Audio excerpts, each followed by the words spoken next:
Welcome back. This week, a big April Fool's joke was played on the people of New York. Lawmakers in Albany, they left town without passing a budget on time and showed no real hurry here in getting back to work. As a result, over $2 billion in desperate school aid has been frozen.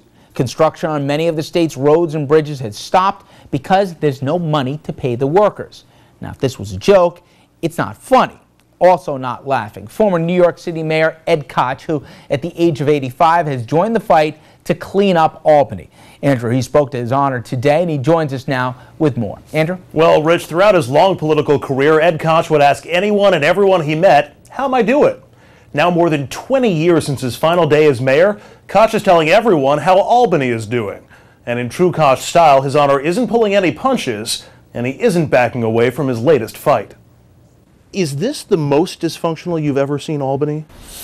Well, I'd rather rely on the Brennan Institute, which has examined all of the legislatures apparently in the country and has come to the conclusion and said, I think it was several years ago, and they continue to say, that the Albany legislature is the most dysfunctional in the country. I believe that to be true. And how does it compare now to, I mean, you've been in New York politics for decades. 50 years. 50 years. Is this as bad as it's been? Is this as bad as you've seen? I believe it is worse than any situation we've ever had because we're privy to it in a way that we weren't before. Everything was done in the back room. Here it's done up front as a result of the digging of reporters, and we saw how crude they were in the state Senate with people given authority simply because they threatened, if you don't pick us, we're going to become Republicans. I mean, such an outrage. They should have thrown those people out. Why are these politicians going so far or so much further than they may have in the past? Well, they haven't been punished. This is the year when, if we're going to ever have an opportunity to change Albany, this is the year. And that's why I'm involved with a group that's called New York Uprising. There are about 5 different groups around the state seeking to do what we're seeking to do, which is basically to change the Albany legislature. Now, it's very hard to do. About 3% in any election are ever voted out of office. So it's basically dealing with a legislature that has people who believe that they're there as a matter of right, maybe as a matter of birth. The general view is throw the rascals out. I think they just generally say throw the bums out. And I have had that view, which is throw the bums out, the good and the bad, because the good aren't good enough and the bad are evil. You'll actually be seeking to target specific lawmakers, yes, and unseat them? Yeah, and we'll do it on good government issues, not on what we would call the hot button issues, but on good government issues like ethics reform.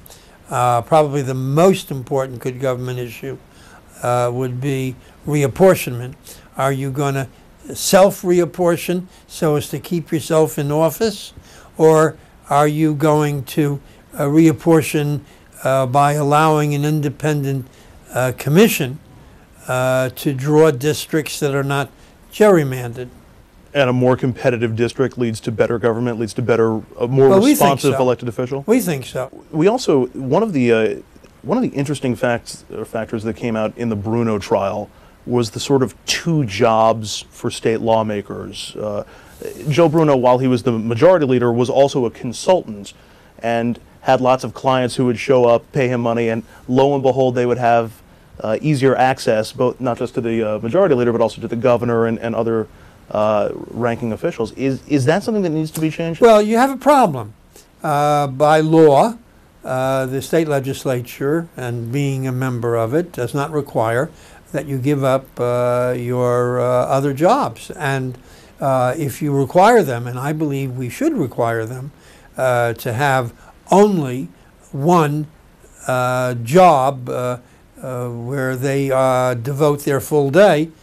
But if you do that, you have to increase their salaries.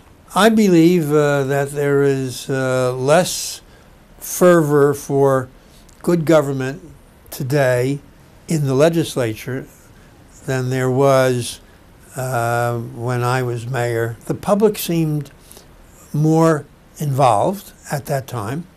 But I will tell you that I think today, while the public doesn't follow government the way they followed it when I was mayor, they're mad as hell. And they're going to throw the bums out. It must make you feel terrible to see what's happened to this. Well, I'm 85 years old. I had no intention of taking on a very tiring exercise to change the state government. And I was hoping that some people would come along and say, lead the movement. Nobody stood up. So I said, well, maybe this is my last hurrah, and I'll stand up. And I did. If there was a young person who came to you and said, Mr. Mayor, I've been an admirer of yours for a long time. I'm considering a life in public service, but I see how dysfunctional it is. I see how despised it is. I believe, and I have said it 10,000 times when I was mayor and thereafter, that public service is the noblest of professions if it's done honestly, if it's done well. Wherever I lecture, and I speak with lots of people, I always tell them, you should go into public service, some as a career, that's what I did for many years, and others who want to just go in and come out and go into the private sector. But we have an obligation to give back to this country, to this city, to this state, something in exchange for all that it has done for us. I mean, I love this country. I'm indebted to this country, the people of the city of New York that allowed me to become the mayor. I'm just a kid from the Bronx, no longer a kid, regrettably. This country gave us so much. We have to give something back. And public service is the best way to do that. If it works the right way, if it's done correctly. If it's done honestly and done well. Mayor Koch and the other good government advocates are still reaching out to other well-known names in New York politics to join the New York uprising. They'll narrow the list of criteria, then start petitioning for some changes and targeting some lawmakers they consider to be part of the problem. In time, they hope to influence this year's New York primaries in September and the general election in November. Quick note, we're going to post even more of my interview with the mayor next week. Just log on to rnntv.com and click the link to our YouTube page. Also next week, we've lined up another star-studded cast of political characters for you. On Monday, we're going to be talking to Rob Simmons, Republican candidate for the Senate in Connecticut, on our program. It's an exclusive interview on his upcoming race. On Tuesday, we sit down with New York Congressman Eliot Engel on his views about Israel and the threats that he's received since his vote on health care reform. On Wednesday, we sit down with New Jersey Senator and Chairman of the Democratic Senatorial Campaign Committee, Bob Menendez. We're going to question him on the tough set of Senate races that Democrats have coming up this fall.